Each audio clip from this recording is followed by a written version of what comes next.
আজকে শঙ্কর মাছের রেসিপি, ঠিক আছে? দেখে নাও, শঙ্কর মাছগুলো আমার অলরেডি ভাজা হয়ে গেছে। শঙ্কর মাছটা করার জন্য আমি কড়াইয়ের মধ্যে জিরে ফোড়ন দিয়েছি, পেঁয়াজ কাঁচা লঙ্কাটা ভেজে নিচ্ছি, ঠিক আছে?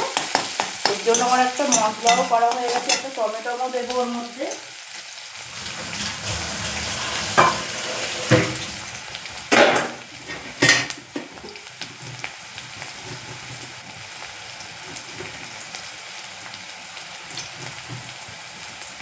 টমেটোটাও ওকে ভেজে নেব, নিয়ে তারপরে আদা রসুনের পেস্ট দেবো।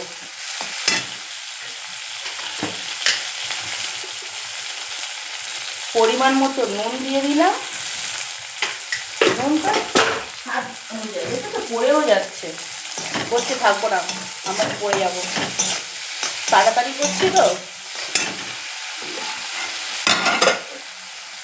একটুখানি ভাজা হোক, আমি ভাজের ফ্যানটা উপর দিয়ে দিই।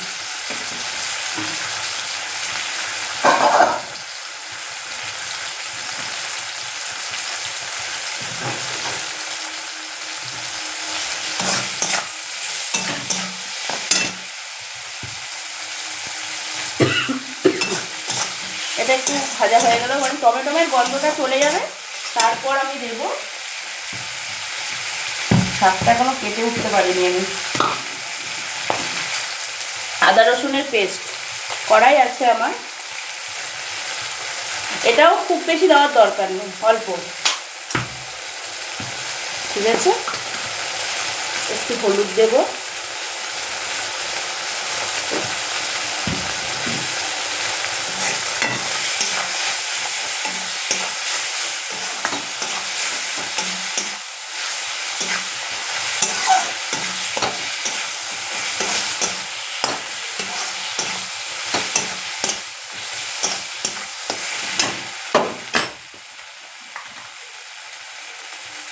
একটু লঙ্কার গুঁড়ো দেবো, ঠিক আছে? এটা কিন্তু কাশ্মীরি লঙ্কা, এই সরি কাশ্মীরি লঙ্কা না, এটা ঝাল লঙ্কা, মানে ঝাল ঝাল না হলে এটা ভালো লাগবে না, ঠিক আছে? এটা যতটা ঝাল খেতে পারবে এই মাছটার মধ্যে, ততটা ঝাল দিয়ে বানাবে। তোমরা যতটা ঝাল খেয়ে সহ্য করতে পারো, আবার খেয়ে আবার পটিতে গিয়ে বসে থাকবে সেরকম ঝাল আবার দিও না যেন। এটা একটু ঝাল ঝাল হলে দারুণ লাগে।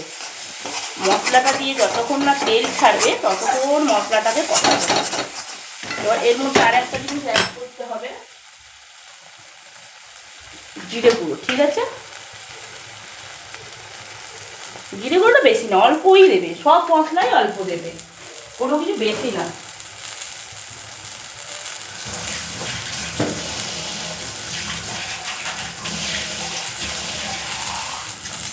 এবার এটা কি করব দেখো, অল্প অল্প জল দেব আর ভালো করে কষাবো। একবারে মানে হচাং করে সব জল না কিন্তু, ঠিক আছে? অল্প অল্প করে জল দেবে আর কষাবে। এটা যা স্মেল আসছে বন্ধুরা, তোমাদেরকে তো আর আমি স্মেলটা শোকাতে পারছি না, এটা খুব সুন্দর একটা স্মেল আসছে।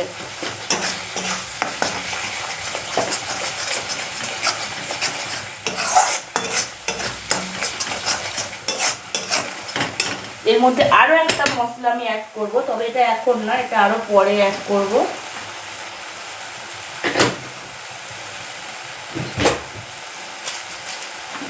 দেখাচ্ছি।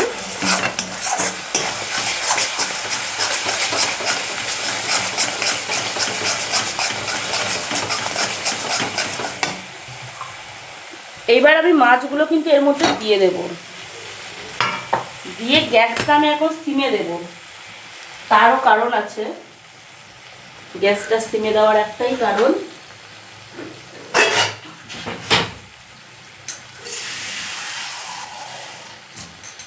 মাছটার মধ্যে আমি একটু গরম জল অ্যাড করব, আমি ঠান্ডা জলটা দেব না, ঠিক আছে?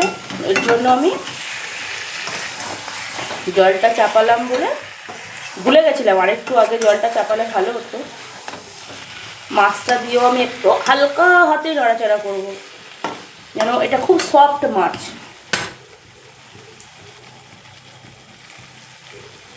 এই মাছটা প্রচণ্ড সফট, গরম হয়ে গেছে, আমি যে শীতটা এটা চাপা দিয়ে দিলাম, জলদি জলদি হবে।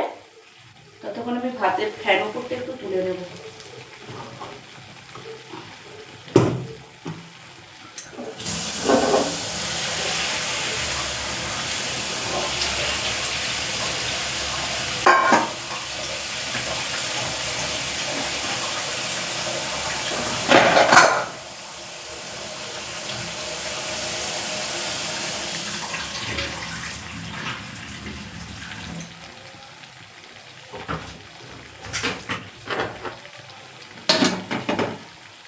জলটা খুব বেশি আমি গরম করতে পারিনি, তোমাদের যদি গরম করার সময় থাকে তাহলে গরম বসিয়ে দেবে, আমি ভুলে গেছিলাম।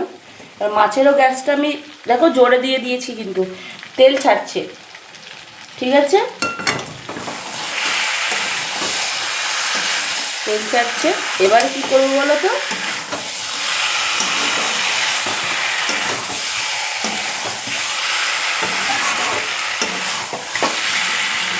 এবার এইটার মধ্যে আমি এই যে বেশি দেবো না, কিন্তু বেশি দেবো না, ঝোল ঝোল হবে না, ঠিক আছে। তাহলে আমার এই রান্নাটা বন্ধুরা তোমাদের কার কেমন লেগেছে, তার জন্য কি করতে হবে, লাইক কমেন্ট শেয়ার, ঠিক আছে বন্ধুরা, সাবস্ক্রাইব করতে একদম ভুলবে না কিন্তু। তাহলে আজকে এই পর্যন্ত, ও আচ্ছা সরি, আর দেব এইবার আমি, পড়ে যাচ্ছে, হাত দিয়ে সব পড়ছে। আমার বাড়িতে তো কেউ আসবে মনে হয়, কি জানি কে আসবে। এই যে একটা ইনার স্পাইস দেব, দিলেই আমার রান্নাটা কমপ্লিট। আর একটু জল দিতে হবে।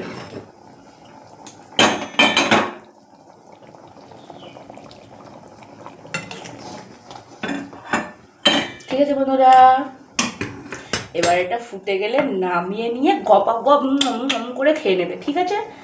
তাহলে আজকের এই পর্যন্ত বন্ধুরা, কেমন হয়েছে বলো, তাড়াতাড়ি কমেন্ট করো, টাটা। দেখো বন্ধুরা, এই অবস্থাতে আমি গ্যাসটা বন্ধ করে দিলাম, কেন এই পর্যন্ত না রাখলে তাহলে রান্নাটা মানে একদম শুকনো হয়ে যাবে, এই ঝোলটা থাকবে না। যখন ঠান্ডা হবে তখন কিন্তু দেখেছো কতটা আরও গাঢ় হয়ে গেল, এরপরে আর এটা থাকবে না, ঠিক আছে বন্ধুরা।